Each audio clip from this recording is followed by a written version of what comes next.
আগামী 17ই জ্যৈষ্ঠ জামাই ষষ্ঠী। কার বাড়িতে নতুন জামাই হয়েছে হাত তুলুন। আচ্ছা, যারা বুড়ো জামাই হয়েছেন জামাই ষষ্ঠী করতে যান তো? বুড়ো জামাই যাই তো? আচ্ছা, জামাই ষষ্ঠীর দিনে একটা কথা আপনাদের বলবি। এই জামাই ষষ্ঠীর দিনে ছেলে মেয়ে মানে জামাই আর মেয়ে জামাই ষষ্ঠী করতে আসে কেন? এ একটা গল্প আছে কিন্তু, মন দিয়ে শুনবেন। বলছে একটা বাড়িতে 2-3টে বউ ছিল। তা ছোট বউটা প্রত্যেক দিন মাছ চুরি করে করে খেত, মাছ ভাজা বাড়ি চুরি করে খেত। এখন একদিন শাশুড়ি মা বলে উঠলো, এই যে বাড়ির মাছগুলো কে খায়? এখন বাড়ির কালো বিড়ালটার নামে দেয় ছোট বউটা, বলে কালো বিড়ালটা খেয়ে চলে যায়। এখন দেখুন বিড়াল হচ্ছে কার বাহন? জোরে বলুন, কার বাহন? মা ষষ্ঠী বাহন। বিড়ালে খুব রাগ হয়ে গেল, হ্যাঁ আমাকে নাম দিচ্ছে, আচ্ছা দেখাচ্ছি মজা। ছোট বউয়ের যতগুলো ছেলে ছিল সব ছেলেগুলোকে কেড়ে নিল। ছোট বউ হাহাকার করে কাঁদতে কাঁদতে বনে চলে গেল। আজ বাড়ির যারা আছে সবাই তাকে বনে তাড়িয়ে দিল, চল এখান থেকে, ছেলেগুলোকে হারিয়ে ফেললি, নিজে মাছ খেলি, বিড়ালের নামে দিলি, মা ষষ্ঠীর বাহনের নামে, চল এখান থেকে বেরিয়ে যা। বনের মধ্যে ঘুরতে ঘুরতে খুব কাঁদতে থাকে। মা ষষ্ঠী বৃদ্ধা বুড়ি রূপ ধারণ করে বলল, মা তোর কি হয়েছে? বলে আমি বিড়ালের নামে নিজে মাছ চুরি করে খেয়েছি আর বিড়ালের নামে নাম দিয়েছি, এই জন্য আমি অন্যায় করে ফেলেছি, আমার ছেলেগুলোকে হারিয়ে ফেলেছি, আমি পাচ্ছি না। মা ষষ্ঠী বলে উঠলো, ঠিক আছে কোনো চিন্তা নেই, আমি তোকে সব ছেলে ফিরিয়ে দিলাম।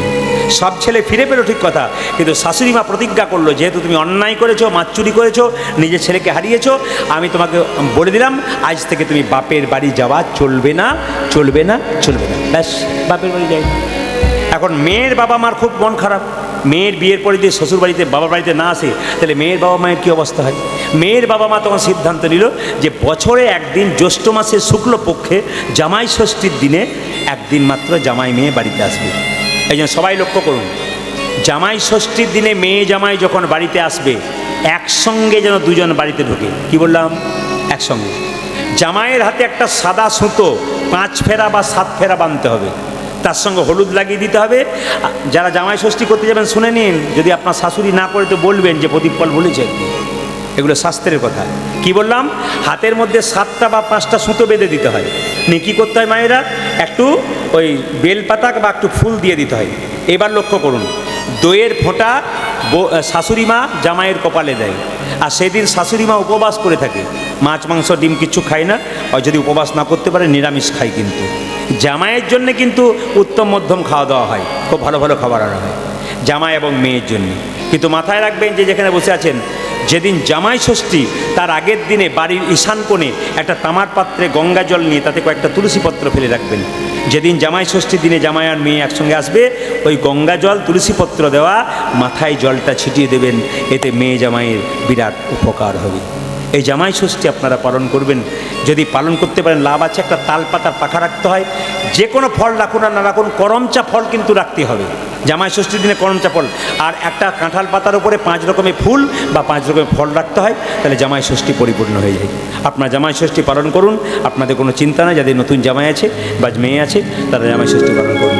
সবাই লক্ষ্য করুন, যারা ইস্কন মন্দির থেকে দীক্ষা নেন দেখে নেবেন মিলিয়ে, ওখানে কিন্তু দীক্ষা নেবো বলে দীক্ষা দেয় না, 1 বছর পর দেয়। কেন?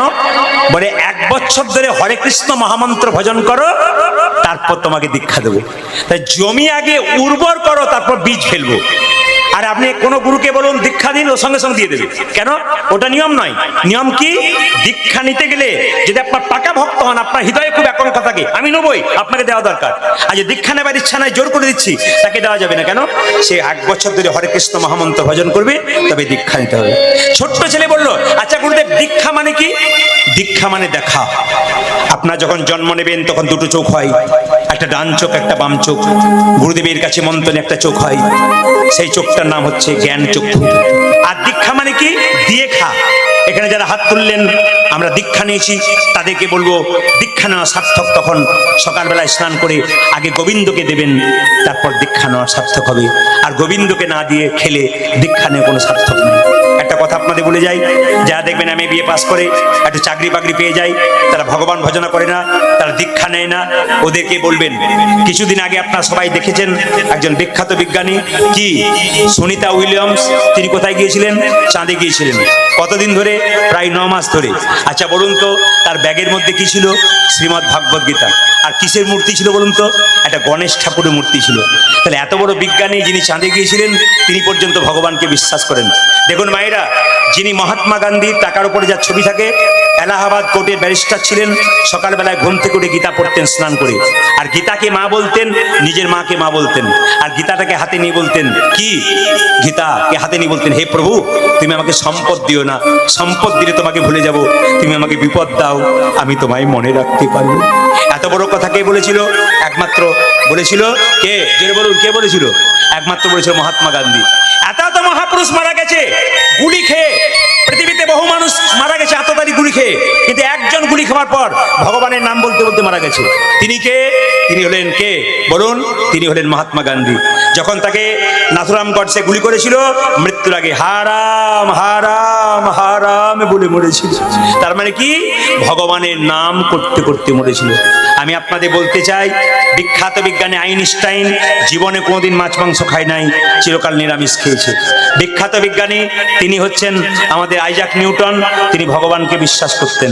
আমাদের যে বিরাট কোহলি আছে, বিখ্যাত ব্যাটসম্যান, তার স্ত্রী অনুষ্কা জীবনে কোনোদিন মাছ মাংস খায় না। আমরা কি বলি? খোকা, এ মাছ মাংস না খেলে শরীরে পাওয়ার হবে না, শক্তি হবে কি করে? ব্যাটের পর ব্যাট 6 মারছে কে? বিরাট কোহলি। কোনোদিন মাছ মাংস ছুঁই নাই, কি করে মারতে পারছে? আচ্ছা একটা কথা বলি, আপনারা কারা কারা মাংস খান? হাত তুলে দেখান।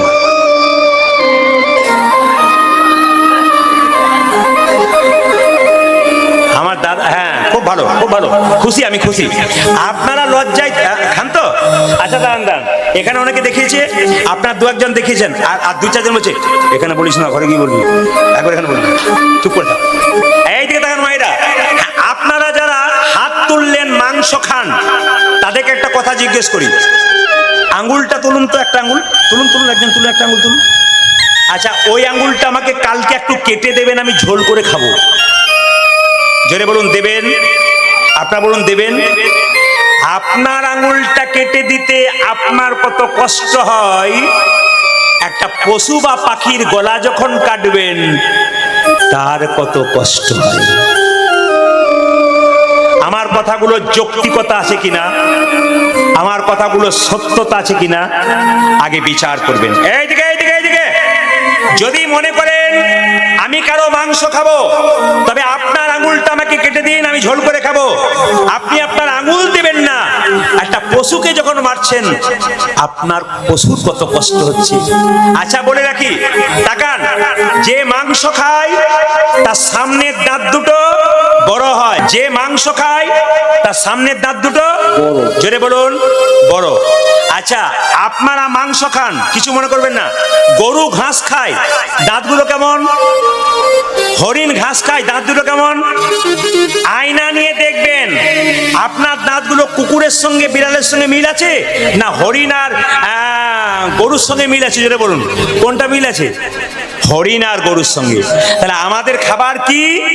শাক সবজি, নিরামিষ ভোজি, কিন্তু আমরা কি খাই? মাংস খাই। তাহলে আমাদের দাঁত দুটো বড় হওয়া দরকার। 2-1 জন দেখছে যে আমার বড় হয়ে গেল নাকি। শুনে নিন মায়েরা, যেখানে ডিজেল দেওয়া দরকার সেখানে যদি পেট্রোল দেওয়া হয়, ইঞ্জিন ভালো থাকবে। জোরে বলুন, জোরে বলুন। এখানে ডিজেল দেওয়ার কাজ, যদি পেট্রোল দেন, যে গাড়িতে তো ধুমো বেরোবে ইঞ্জিনে, আমাদেরও দিলে ধুমো বেরোবে। নিতাই গৌর হরি বল। ওই জন্য বারবার বলবো, আপনারা যারা মাছ মাংস খান আমি তাদের বারণ করব না, কিন্তু একটা কথা বলবো, বিশেষ বিশেষ দিন বন্ধ করুন। পূর্ণিমার দিনে বন্ধ করুন, অমাবস্যার দিনে বন্ধ করুন, একাদশীর দিন পালন করতে পারবেন না, একাদশীর দিন বন্ধ করুন। আপনি এক কাজ করুন, আপনি বিশেষ বিশেষ দিন যেমন বৃহস্পতিবার দিন বন্ধ করুন। যদি মঙ্গলবার বা শনিবারের মধ্যে একটা বারণ করতে পারেন খুব ভালো। জন্মাষ্টমীতে বন্ধ করুন, রামনবমীতে বন্ধ করুন, রাধা অষ্টমীতে বন্ধ করুন। বিশেষ বিশেষ তিথিতে আপনারা নিরামিষ খান, তবে হ্যাঁ আস্তে আস্তে ত্যাগ করার চেষ্টা করুন। খাবার সময় বিচার করবেন। একটা কথা, আমাদের কেউ মারা গেলে 15 দিন অসহ্য হয়, তাহলে প্রতিদিন যদি এখানে পচা জিনিস দেন, মরা জিনিস দেন, আপনার অসহ্য কতদিন হয়? আপনি তো চিরকাল অসহ্য হয়ে রইলেন, আপনার সেবা কি ভগবান নেবে? জোরে বলুন হ্যাঁ না।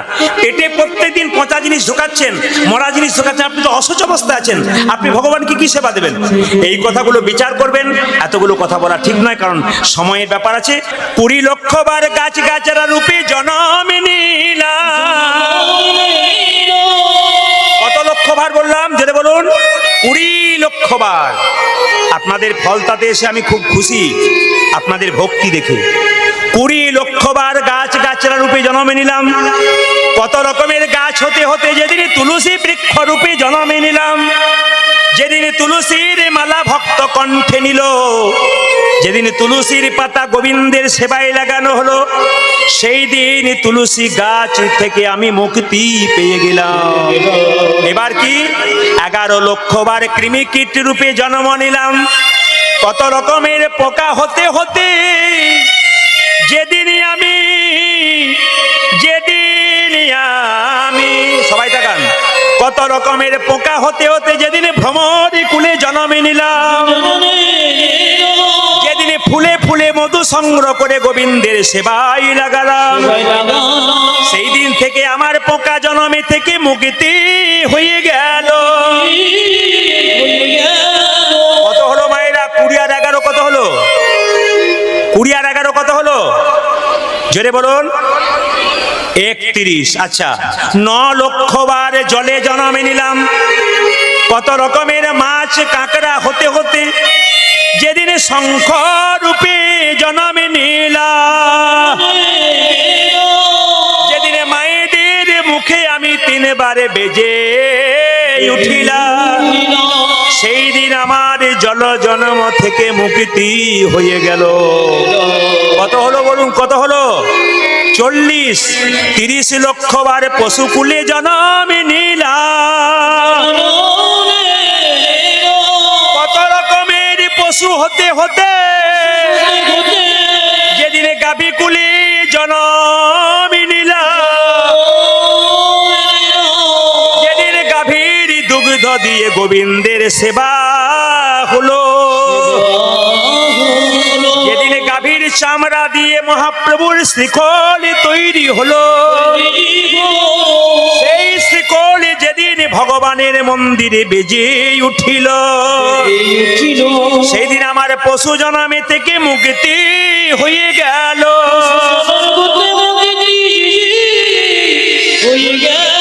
বলুন, আপনারা বলুন কত হলো? হ্যাঁ হ্যাঁ, খুবই বুদ্ধিমতী আপনারা। 40 আর 30 কত হলো? 70। এইদিকে তাকান, 10 লক্ষ বার পাখি কুলে জন্মে নিতে নিতে যেদিন ময়ূর কুলে জন্মে নিলাম, যেদিন ময়ূর কুলে জন্মে নিয়ে যেদিন ময়ূরের পালক গোবিন্দ মাথায় নিল, সেই দিন আমার পাখি জন্মে থেকে মুক্তি হয়ে গেল। কত হলো মা? 80 লক্ষ। 84 লক্ষর মধ্যে 4 লক্ষ বানরা, 4 লক্ষ বার বানর কুলে জন্মে নিতে নিতে যেদিন রাম ভক্ত হনুমান হয়ে গেলাম, যেদিন আমি রাম ছাড়া আর কিছু জানলাম না, সেদিন আমার পশুকুল বানর কুল থেকে জন্ম থেকে মুক্তি হলো। বাবা, আমরা যা পারলাম না, হনুমান তা পেরেছে। হনুমান শিখিয়ে দিয়েছে কেমন ভাবে রাম ভজনা করতে হয়। একটু আপনাদের বলে যায় যে যেখানে বসে আছেন, যখন সীতাকে উদ্ধার করেছিল হনুমান, সীতা তখন আদর করে হনুমানকে একটা মতির মালা দিয়েছিল। আর হনুমান মতির মালাটা পেয়ে কি করেছিল? একবার কপালে ঠেকালো, একবার জিভে ঠেকালো, একবার চোখে ঠেকালো, একবার কানে ঠেকালো, তারপর দাঁত দিয়ে 64 টুকরো করে দিল। মায়েরা, 64 কেন করলো? 63 কেন করলো না? 65 কেন করলো না? এই 64 টুকরো কলিযুগে 64 মহান্ত রূপে এলো। প্রত্যেকটি কথার ভেতরে একটা করে তত্ত্ব আছে, শুধু খুঁজে নিতে হবে। 64 টুকরো কেন করেছিল? কলিযুগে 64 মহান্ত রূপে এসেছিল ওই 64 টুকরো। আচ্ছা মায়েরা, যেই না 64 টুকরো করে দিল দাঁত দিয়ে কেটে, অমনি লক্ষণ সীতাকে বলছে, মা এ তুমি কি করলে? বানরে সপিলে মতি, মতিতে তার নাইকো মতি, অনাসে কাটে তারে দন্তে, শিশু মানে না দেবতা, ইয়ে মানুষই পুজে তারে জ্ঞানবন্ত। লক্ষণ বলছে সীতাকে, মা এ তুমি কি করলে? বানরকে মতির মালা দিলে। বানর কি মতির মালা মানে বুঝে? ও তো দাঁত দিয়ে কেটে কেটে ফেলে দেয়। শুধু তাই নয়, এই দেখো বলে কি, বাচ্চা ছেলেকে যদি মন্দিরে শুয়ে দাও, বাচ্চা পায়খানা করে দেবে, প্রস্রাব করে দেবে, ও জানে না ভগবানের মন্দিরে কি। অতুল্য ধনে তুলসী রে, তুমি জানে তুলসী রে, কুকুরে কি তার মান্য রাখে? তুমি কি জানো না লক্ষ্মী, সে তুমি কি জানো না লক্ষ্মী, সুখী অতি সুখের পাখি, ব্যাধি কি রাখে তাকে যতন করে। আচ্ছা মায়েরা, তুলসীর মালা কণ্ঠে নেন, তুলসীর পাতা গোবিন্দ সেবায় দেন। তুলসী গাছে যখন কুকুরে প্রস্রাব করে দেয়, যেটা বলুন, আপনারা কি তাকে অপবিত্র ভাবেন? কুকুরের কাজ কুকুর করেছে, মানুষ কি কখনো তা করতে পারবে? তাই সবাই লক্ষ্য করুন, তুলসী পাতা সবসময় পবিত্র থাকে। সঙ্গে সঙ্গে কি হনুমান কি করলো মায়েরা? হনুমানকে যখন সীতা বলল, এই এই হনু, তুই আমাকে অপমান করলি। হনুমান সঙ্গে সঙ্গে মা গো বলল, মা গো, আমি কি তোমাকে কোনোদিন অপমান করতে পারি? আমি কি তোমাকে কোনোদিন অপমান করতে পারি? আমি এ মালা প্রথমে দাঁত দিয়ে কেটে দিলাম না, প্রথমে কপালে ঠেকালাম, তারপর চোখে ঠেকালাম, তারপর কানে ঠেকালাম। কেন জানো? কপালে ঠেকালাম কেন জানো? এ মালা তো যেমন তেমন মালা নয়, মায়ের দেওয়া প্রেমের মালা। তাই এই মালা প্রথমে আমি কপালে ঠেকালাম, তারপর কানে ঠেকালাম। কেন জানো? এই মালাতে রাম নাম শোনা যায় কিনা দেখলাম। চোখে ঠেকালাম কেন জানো? এতে রামে দেখা যায় কিনা দেখলাম। নাক দিয়ে শুকে শুকে দেখলাম কেন জানো? এ মালাতে রাম অঙ্গের গন্ধ পাওয়া যায় কিনা দেখলাম। যে মালাতে রামে নাম শোনা যায় না, রাম অঙ্গের গন্ধ পাওয়া যায় না, রামে দেখা যায় না, সেটা অলংকার নয়, কলঙ্কের হার। তাই আমি দাঁত দিয়ে কেটে কেটে ফেলে দিলাম। লক্ষণ বলছে, হনুমান, এতদিনে বুঝলাম তুই সবচাইতে বড় ভক্ত, তুই কি হৃদয়ে মাঝে আমার রামকে দেখাতে পারবি? সঙ্গে সঙ্গে লক্ষণ বলল, হনুমান তুমি এক কাজ করো, হৃদয়ে মাঝে রাম দেখাতে পারবো। হনুমান বলছে, লক্ষণ তুমি তোমার তীরটা দাও। যে না তীরটা দিয়েছে, অমনি কি করেছে, বক্ষ বিদীর্ণ করেছে। আর কি দেখলো? দেখলো সীতারামের যুগল মিলন। ভগবানের কৃপা পেতে গেলে কাঙ্গাল হতে হবে। হরে কৃষ্ণ। যিনি ভগবানের কৃপা পাবেন তাকে প্রথমে কাঙ্গাল হতে হবে। যখন পৃথিবীতে মায়ের কোলে এসেছিলেন তখন কাপড় ছিল? জোরে বলুন হ্যাঁ না না, জোরে বলবেন ছিল? যখন যাবেন শ্মশানের চিতাতে, কাপড় থাকবে? দিনে চিতাতে যখন যাবেন আপনার কাপড় থাকবে? তবে আপনাদের এখানে আছে কিনা জানি না, আমাদের ওদিকে আছে। বাচ্চা জন্ম নিলে একটা ল্যাঙ্গট পরিয়ে দেওয়া হয় না? জোরে বলুন, পরিয়ে দেওয়া হয়? আমাদের বাচ্চা জন্ম নিলে একটা ল্যাঙ্গট পরিয়ে দেওয়া হয়, তো আপনাদেরও হয় বোধ হয়। মৃত্যুর সময় একটা সাদা কাপড় ঢাকা দেওয়া হয়, আর কিচ্ছু থাকে না। সাদা কাপড়েও পকেট নাই, আর ল্যাঙ্গটেও পকেট নাই, কিন্তু মাঝখানে আমরা পকেট ভরার চিন্তায় ব্যস্ত থাকি। আর যাওয়ার ফাঁকে কিছু ভালো কাজ করতে হবে। আপনি যতদিন বাঁচবেন, যদি ভালো কাজ করেন, পরের জন্মের জন্মটা আপনার ভালো হবে। আর যদি যতদিন বাঁচবেন আপনি খারাপ কাজ করবেন, আপনার পরের জন্মটা কিন্তু খারাপই হবে। ধরুন আজকে মানিকতলা বলে একটা জায়গা আছে না এখানে, জোরে বলুন হ্যাঁ না, তো সেখানে আজকে দুটো বাচ্চার জন্ম হয়েছে শুনলাম।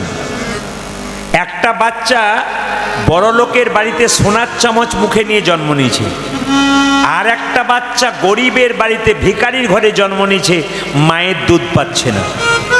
তাহলে একই দিনে দুটো বাচ্চার জন্ম হলো। একজন সোনার চামচ মুখে নিয়ে ধনীর বাড়িতে জন্ম নিল, আর একজন ভিখারির বাড়িতে জন্ম নিল। তাহলে আগের জন্মের কর্ম ভালো বা খারাপ ছিল? যার কর্ম খারাপ ছিল সে ভিখারির বাড়িতে জন্ম নিয়েছে, আর যার কর্ম ভালো ছিল সে বড় লোকের বাড়িতে জন্ম নেবে। আজকে যে কীর্তন শুনতে এসছেন, আপনি মানুষ কুলে জন্মগ্রহণ করে কর্ম যদি ভালো করেন, তাহলে পরের জন্মে আপনার ভালো কুলে জন্ম হবে। আর যদি কর্ম খারাপ থাকে, আপনি ভালো কুলে জন্ম নিতে পারবেন না। দেখুন, এই গ্রামে অনেকেরই প্রচুর টাকা আছে, অনেকেরই ধন সম্পদ আছে, সবাই কি এই অনুষ্ঠানটা করাতে পারছে? এই অনুষ্ঠান করাতে গেলে মন লাগে। মন যার বড়, ধন তার বড়। যত দান করবে, দানে কিন্তু কমে না, মাথায় রাখবেন। আপনি রাস্তা দিয়ে পেরিয়ে যাচ্ছেন, আপনি খুব গরিব মানুষ, একটা ভিখারি রাস্তায় বসে আছে, আপনি পারবেন না, তাকে 2 টাকা দেবেন, তবু ফেরাবেন না। 2 টাকাটাই আপনার কাছে 200 টাকার মতো। ভিখারিকে ফেরাতে নেই। সেবা হচ্ছে সবচাইতে বড় ধর্ম। দেখুন, মহাপ্রভু নবদ্বীপের মাটিতে এলেন, তো মহাপ্রভুর জন্ম কত সালে হয়েছিল? 1407 শতাব্দে ফাল্গুন মাসে পূর্ণিমা তিথিতে, দোল পূর্ণিমার দিনে মহাপ্রভুর জন্ম হয়েছিল। মায়েরা, সচিমাতার 8টা মহাপ্রভুর মায়ের নাম ছিল সচিমাতা। এমনি এমনি নিমাইয়ের জন্ম হয় নাই, 8টা মেয়ে মরেছিল, তারপর একটা ছেলে জন্ম নিয়েছিল, তার নাম বিশ্বরূপ। তারপরে একটা ছেলে জন্ম নিল, তার নাম নিমাই। মায়ের পেটে একটা বাচ্চার কতদিন জায়গা থাকে জোরে বলুন? 8 মাস নাকি না কত? 10 মাস 10 দিন থাকে না মায়ের পেটে? কিন্তু নিমাই মহাপ্রভু মায়ের পেটে 13 মাস ছিল। এখন তো দেখবেন 10 মাসও রাখতে হয় না, তার আগে তো তুলে নেওয়ার ব্যবস্থা হয়ে যায়, না কি বলছেন? আর মহাপ্রভু যাকে নিমাই বলছেন, তিনি মায়ের পেটে 10 মাস 10 দিন নয়, 13 মাস ছিলেন। আমরা আপন আপন হাতে 3.5 হাত, কিন্তু মহাপ্রভু 4 হাত। আমরা এরকম করে দাঁড়ালে আমাদের হাতটা হাঁটু পর্যন্ত যায়, কিন্তু মহাপ্রভু হাতটা হাঁটু পর্যন্ত, আমাদের হাতটা হাঁটু পর্যন্ত যায় না, কিন্তু মহাপ্রভু হাতটা হাঁটু পর্যন্ত যায়। এই জন্য মহাপ্রভুকে আজানুলম্বিত ভুজা বলা হয়। মহাপ্রভুর গায়ের রংটা হচ্ছে কাঁচা সোনার মতো, এত সুন্দর দেখতে। ধরুন আমরা 3.5 হাত, উনি 4 হাত, তা হাজার হাজার মানুষের মাঝে যদি উনি যান, তাহলে কত লম্বা লাগে। একটা বিরাট মানুষ পেরিয়ে যাচ্ছে, দিব্যাঙ্গ সুন্দর, যাকে দেখলে চোখ ফেরানো যায় না, সেরকম মানুষ যাচ্ছে প্রত্যেকটি মানুষের। যাকে দেখলে ভক্তি আসে, যাকে দেখলে প্রণাম করতে ইচ্ছা করে, ইনি হচ্ছেন মহাপ্রভু। মায়েরা, জন্ম নেবার পর নিমাই কান্নাকাটি করে না, হাত পা নাড়াচাড়া করে নাই। যদি 13 মাস পেটের মধ্যে বাচ্চা রেখে কোনো ছেলে যদি কান্নাকাটি না করে, হাত পা নাড়াচাড়া না করে, মায়ের কি অবস্থা হয়? সচিমাতা মনে মনে ভাবলো, আমাদের বাড়িতে একটা নিম গাছ আছে, তো তা আতুর ঘরটা নিম গাছের নিচে করব। কেন? জম যদি আমার ছেলেকে নিতে আসে, তাই তেতোর ভয়ে আর নেবে না, তাই নিম গাছের নিচে আতুর ঘরটা করলো। আর যেই না নিমাইকে নিম গাছের নিচে রেখেছে মা, অমনি হাত পা নাড়াচাড়া করেছে, কান্নাকাটি করেছে, ছেলের নাম রাখলো নিমাই। কাঁচা সোনার মতো গায়ের রং, নাম রাখলো গৌরাঙ্গ। আর সন্ন্যাস নেবার পর নাম হলো শ্রীকৃষ্ণ চৈতন্য প্রভু। শ্রী মানে কি? সুন্দর। কৃষ্ণ মানে কি? আকর্ষণ। চৈতন্য মানে কি? চেতনা। যিনি প্রত্যেকটা জীবের মধ্যে কৃষ্ণ নামের চেতনা জাগাবেন, তিনি শ্রীকৃষ্ণ চৈতন্য প্রভু। বলুন তো মায়েরা, ঈশ্বর যা করে, জোরে বলুন, মঙ্গলের জন্য। আমি সবার কাছ থেকে জোরে শুনতে চাই। অনেকে ভয়ে বলছে না, তাহলে কিছু গন্ডগোল আছে, চুপ থাকাটাই বুদ্ধিমানের কাজ। না না, জোরে বলবেন, ঈশ্বর যা করে তা, একটু জোরে বলুন। যারা সামনে বসে আছে তারা বলছে, যারা পেছনে আছে তারা বলছে আমরা চুপ থাকবো, কোনো অসুবিধা নেই। এই জন্য দেখবেন যারা বুদ্ধিমান ব্যক্তি হয় তারা সামনে বসে, যারা না না আপনারা জায়গা পান নাই বলে পেছনে বসছেন, অসুবিধা নেই। আর সাইডে সাইডে কারা বসে বলুন তো? যাদের আধ ঘন্টা শুনে ঘর যাবার ইচ্ছা হয় তারা সাইডে বসে। আপনাদের বলি নাই, জায়গা পান নাই বলে বসছেন ওখানে, এখানে জায়গা নাই বলে বসছেন। হরে কৃষ্ণ। জোরে বলুন, রাধা রানী কি, শ্যাম সুন্দর কি, মদন মোহন কি, হরিবাসর কি। আচ্ছা, আপনারা যে বলেন ঈশ্বর যা করে মঙ্গলের জন্য করে, এখন যদি প্রচণ্ড বৃষ্টি নেমে যায়, ঈশ্বর যা করে তা তারা মঙ্গলের জন্য, আর যিনি করাচ্ছেন তার কি অবস্থা হয়? আচ্ছা বেশ, এই তো দিব্যি বললেন ঈশ্বর যা করে মঙ্গলের জন্য করে। এইবার বলবেন তো জোরে, আপনার ছেলে মাধ্যমিক পরীক্ষায় ফেল করেছে, নিয়ে আমি যদি গিয়ে বলি ঈশ্বর যা করে তা মঙ্গলের জন্য, আপনার কি অবস্থা হয়? তখন কি বলবেন? বাজে কথা বকবেন না, জানা এখান থেকে। লোকের বেলায় খুব মঙ্গল না, আর নিজের বেলায় মঙ্গল হবে না। ঈশ্বর যা করে সত্যিই মঙ্গলের জন্যই করে। আমি 2টো প্রমাণ আজকে দেবো, মন দিয়ে শুনুন। একজন রাজা আর মন্ত্রী দুজনে বনে যাচ্ছিল শিকার করতে। হঠাৎ রাজা যাচ্ছে আগে আর মন্ত্রী যাচ্ছে পেছনে। যেতে যেতে হঠাৎ রাজা পাথরে পাটা হোঁচট খেয়েছে, আর রাজার পায়ে রক্ত বেরিয়ে গেছে। আর রাজা মন্ত্রীকে বলছে, মন্ত্রী দেখো দেখো দেখো দেখো, পায়ে রক্ত বেরিয়ে গেল। তোর মন্ত্রী বলছে, ঈশ্বর যা করে তো মঙ্গলের জন্য। রাজা মনে মনে বাজে, বেটা আমার খায় আমার পরে, আর বলে আমার ঈশ্বর। কে আছিস, বেটাকে বন্দি কর।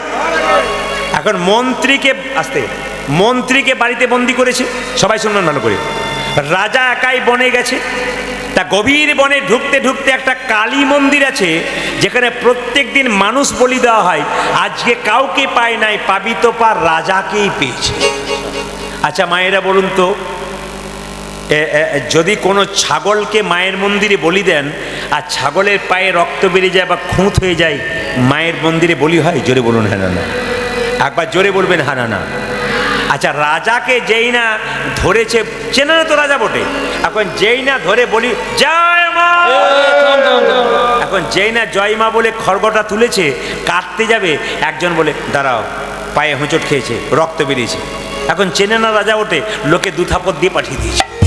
রাজা মনে মনে ভাবছে মন্ত্রী তুমি যা বলেছো ঠিকই বলেছো, ঈশ্বর যা করে মঙ্গলের জন্য করে, ভাগ্যে আমি হোঁচট খেয়েছিলাম বলে বেঁচে গেছিলাম। একে আছিস মন্ত্রীকে মুক্তি দে, মুক্তি দে, ওকে আমি টাকা পয়সা দেবো। মন্ত্রী বলছে রাজা মশাই শুধু তোমার মঙ্গল হয়েছে তা নয় আমারও হয়েছে। বলে কেন? আজকে তুমি তো একাই গিয়েছিলে, হোঁচট খেয়েছিলে বলে বেঁচে গিয়েছিলে, আমি যদি তোমার সঙ্গে যেতাম তাহলে আমি নিতাই গৌর হরিবোল হয়ে যেতাম। ঈশ্বর মানে সবার জন্যেই মঙ্গল করে, ঈশ্বর যা করে তা জোরে বলুন সবার জন্য মঙ্গল করে। একটা প্রমাণ আপনাদের বলে দিই। আচ্ছা বর্ষাকালে সাপের উপদ্রব হয় কিনা? জোরে বলুন হ্যাঁ না না। সাপের যেমন উপদ্রব হয় ব্যাঙের উপদ্রব হয়। বর্ষাকালে ব্যাঙ বেরোয় কেন? সাপ খাবার জন্য নাকি? হ্যাঁ বলছেন যে, আমি মাঝে মাঝে পরীক্ষা করছি, বর্ষাকালে ব্যাঙ বেরোয় সাপ খাবার জন্য। হ্যাঁ কি ভক্তি করে, কি জন্যে জোরে বলুন, কি জন্যে বেরোয়? কি জন্যে? পোকামাকড় খাবার জন্যে। আর সাপ বেরোয় কেন? ব্যাঙকে ধরবার জন্যে, নাকি বলছেন? সাপ বেরোয় ব্যাঙকে ধরবার জন্যে, আর ব্যাঙ বেরোয় পোকামাকড় ধরবার জন্যে। একদিন একটি সাপ, আচ্ছা ব্যাঙ জানিয়ে দেয় আমি আছি না সাপ জানিয়ে দেয়? ব্যাঙ জানিয়ে দেয়, প্যাঁক প্যাঁক প্যাঁক, সাপ ভাবে বেটা আছে বোধহয়। এখন প্যাঁক প্যাঁক শব্দ শুনে যেই না ব্যাঙ সাপটি গিয়ে খপ করে ধরেছে, অমনি ব্যাঙটি কেঁদে কেঁদে বলছে হে গোবিন্দ আমি তো তোমার, সাপের মুখে পড়েছি আমাকে বাঁচাও। তখন সঙ্গে সঙ্গে সাপটা বলছে হে গোবিন্দ আমিও তো তোমার, 1 মাস কিছু খাই নাই, ব্যাঙটা মুখে পড়েছে যেন ছেড়ে না যায়। এখন ভগবান কি করবে? আপনারা কি করবেন বলুন? এবার বিচার করুন। সাপটা বিচার চাইছে যে হে প্রভু আপনাদেরকে বলছে 1 মাস ধরে কিছু খাই নাই, ব্যাঙটা আমার মুখে এসেছে যেন ছেড়ে না যায়। আর ব্যাঙটা বলছে প্রভু আমি 1 মাস পরে খাবার খুঁজতে পেরেছিলাম, আমি সাপের মুখে পড়েছি, আমি যেন না মরে যাই। এখন আপনারা কি কোনটা চাইবেন? সাপ ব্যাঙ খাক না ব্যাঙটা ছেড়ে যাক, কোনটা চাইবেন? এই বড় কঠিন প্রশ্ন।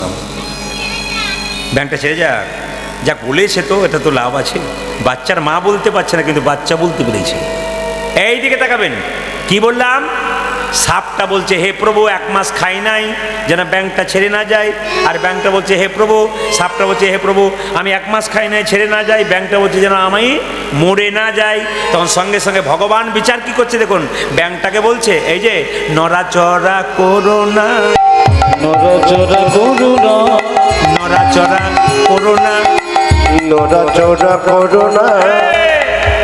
ব্যাঙটাকে ভগবান বলছে নড়াচড়া করো না, চিৎকার করো না, নড়াচড়া করো না, তাহলে কিন্তু একবার নিতাই গৌর হরিবোল হয়ে যাবে।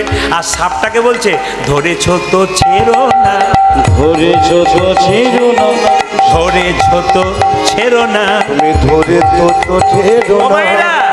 সাপকে বলছে ভগবান ধরেছ তো ছেড়ো না, আর ব্যাঙকে বলছে নড়াচড়া করো না।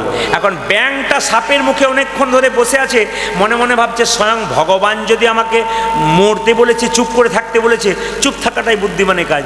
এখন ব্যাঙটা চুপ করে আছে অনেকক্ষণ ধরে, সাপ ভাবছে তাহলে বেটা মরে গেছে বোধহয়, এই বলে যেই না নিচে নামিয়ে খেতে যাবে ব্যাঙটি নিতাই গৌর হরিবোল হয়ে গেছে।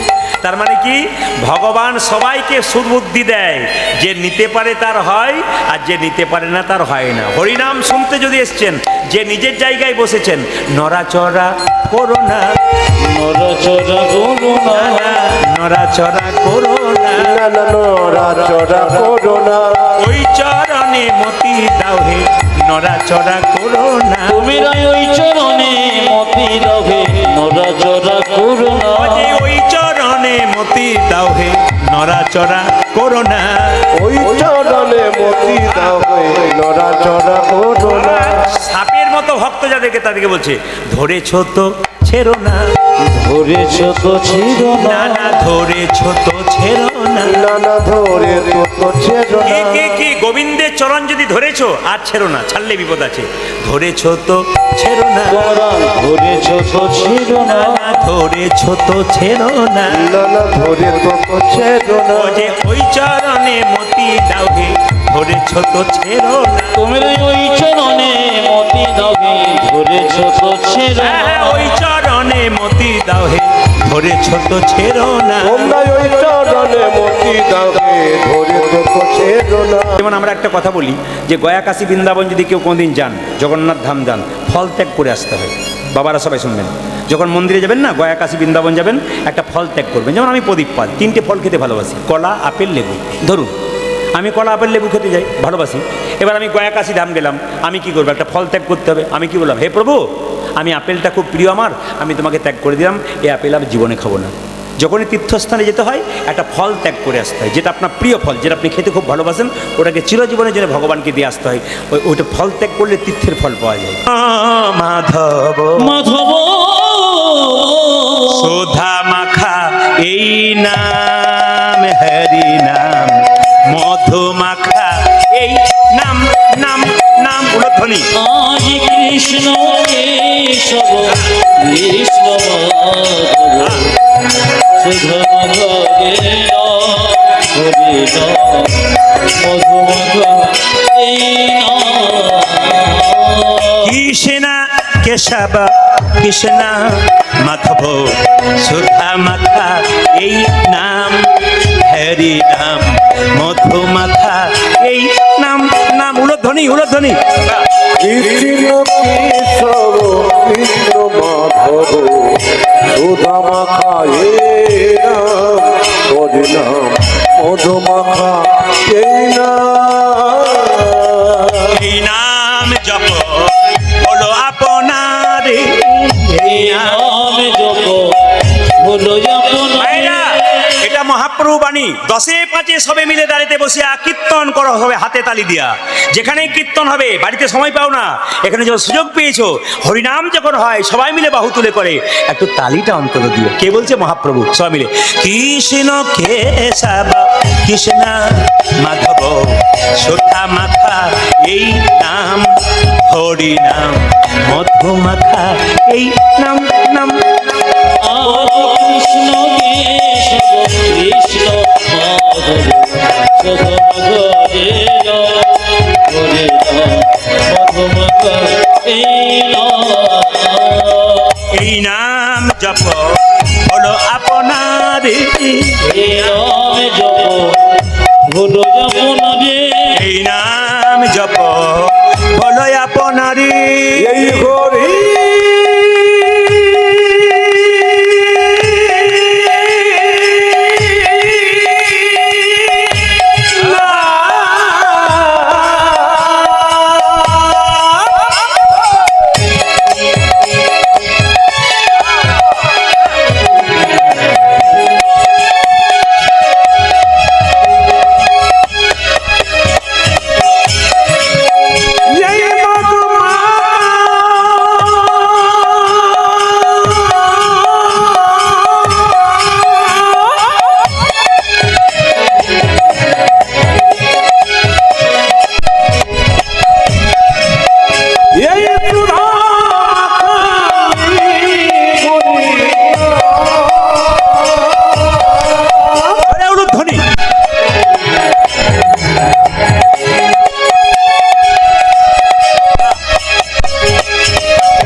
এই নাম জপ হলো আপনারে এই নাম জপ হলো আপনারে এই নাম জপ হলো জপনারে দূরে যাবে তৃষা প্রেম পারাবার আজ এই নাম জপ হলো আপনারে দূরে যাবে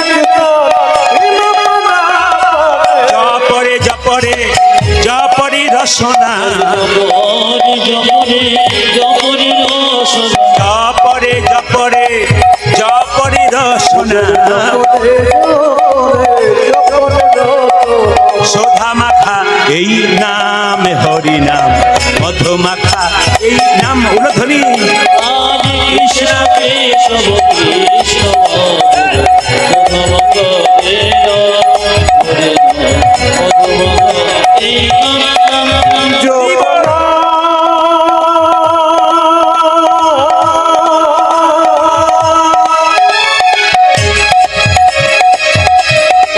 বাবা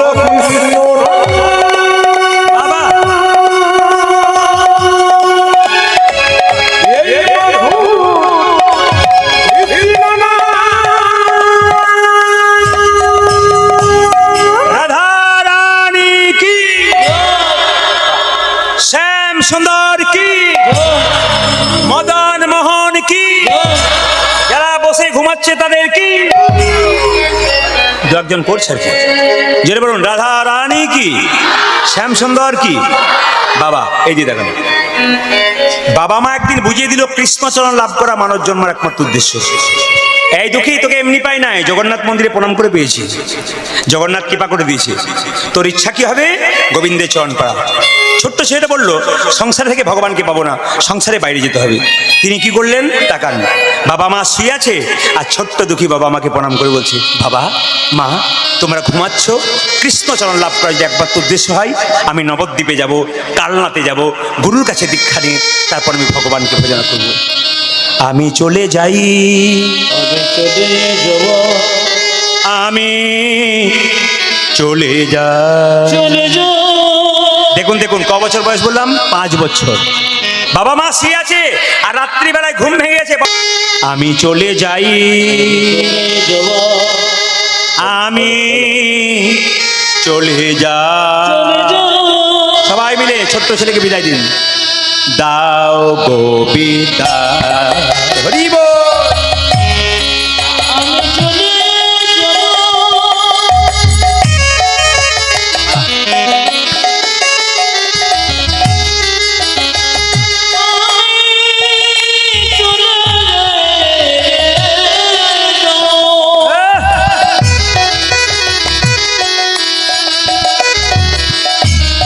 আমি চলে যাব আরে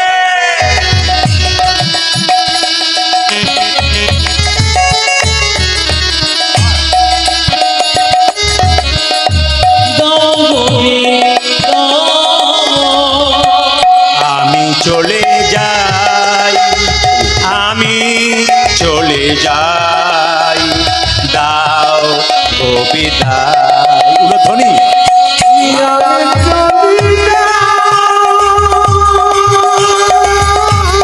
বলে হাই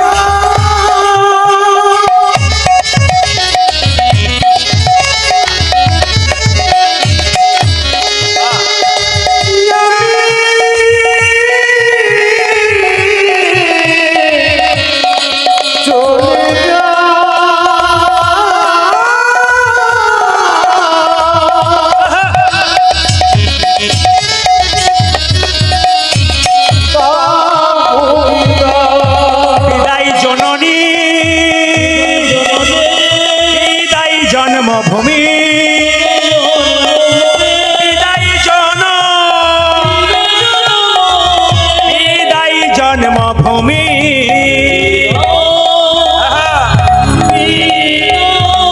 বিদায়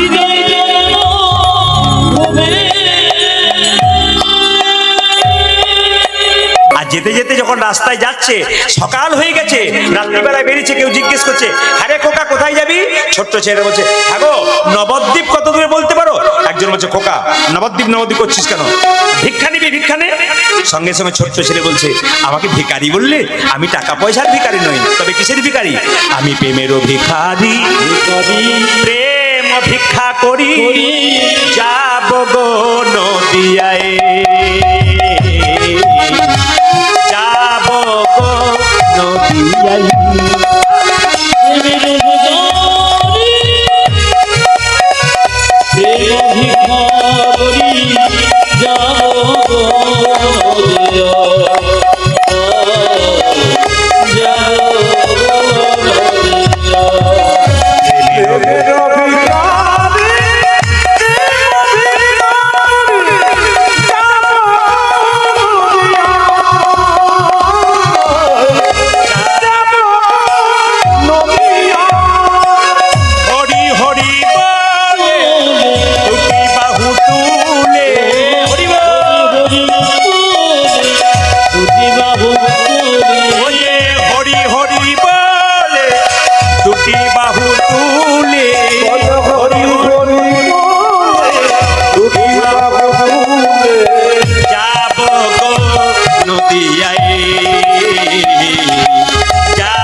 যারা যারা নবদ্বীপ গেছেন, নবদ্বীপ থেকে সামনে কিন্তু কালনা, নিতাই চাঁদের শ্বশুর বাড়ি হলো কালনা।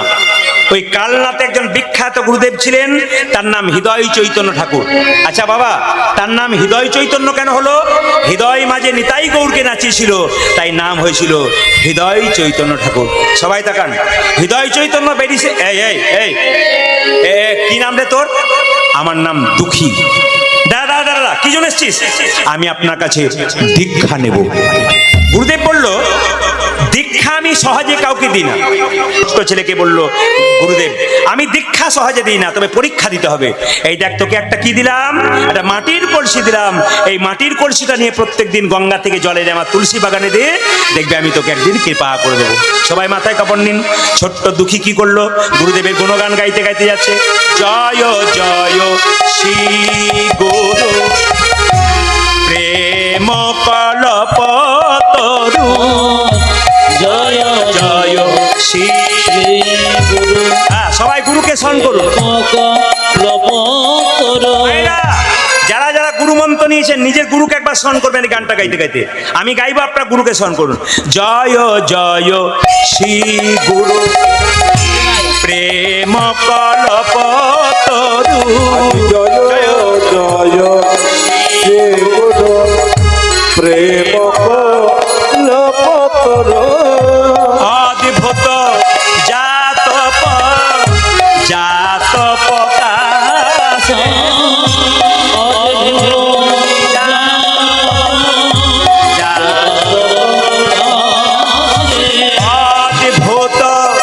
জাত জাত প্রকাশ রে, আদি অদ্ভুত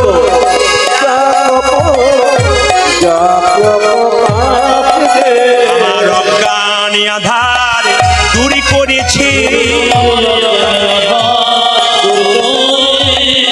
অজ্ঞান আধারে দূরী করেছি, ও যে জ্ঞান চাঁদের প্রকাশ করে অজ্ঞান আধারে দূরী করেছি, আমার অজ্ঞান আধারে দূরী করেছি, অজ্ঞান আধারে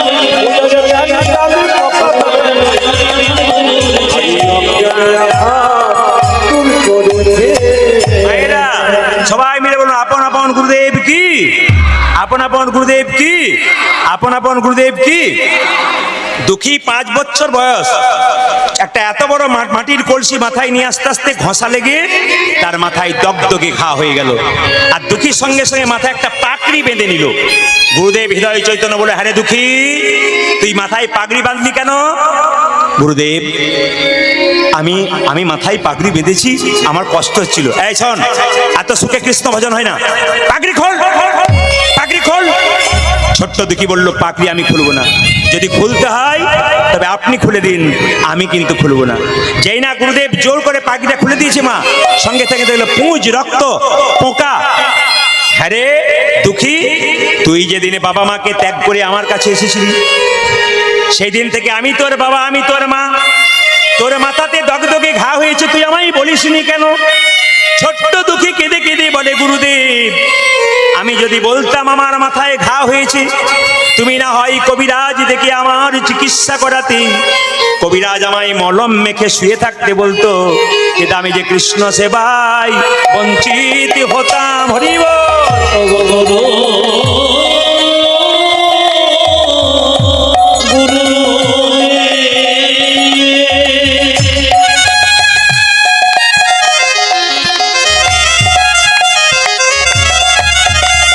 উলধ্বনি মায়েরা, উলধ্বনি, উলধ্বনি।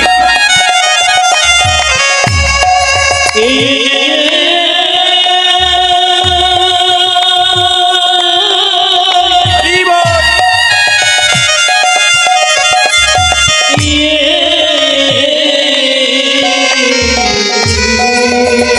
আহারে। আমি কৃষ্ণ সেবাই বঞ্চিত হতাম, ওই আমি কৃষ্ণ সেবায় বঞ্চিত হতাম। জল আনিতে না পারিলে কৃষ্ণ সেবাই বঞ্চিত হতাম। যারা আমার মানব জনম ঠাই, ওই আমি জলালিপি না পারিলে, ওই আমি জলালিপি না পারিলে, আমি কৃষ্ণ সেবায় বঞ্চিত হতাম। এই, এই, এই, তুই দীক্ষা কি নিবি রে? তুই তো দীক্ষা নিয়ে এসেছিস। এই দেখ, তোকে আমি দীক্ষা দিলাম, তোর নাম দুঃখী মণ্ডল, আজ থেকে তোর নাম দিলাম দুঃখী কৃষ্ণ দাস। তুই বৃন্দাবনে যা, দেখবি তুই কৃষ্ণ কৃপা পাবি। আচ্ছা মায়ের একটু মন দিয়ে শুনবেন, আমি অঙ্কতে কাঁচা, আপনার একটু হিসাব করে নেবেন। ছোট্ট দুঃখী কেঁদে কেঁদে বলছে, ওগো গুরুদেব, যেমন তেমন জনম নয়, 84 লক্ষ জনি ভ্রমণ করে মানব জনম পেলাম। মানব জননী একটু গুনবেন, একটু গুনবেন আপনারা।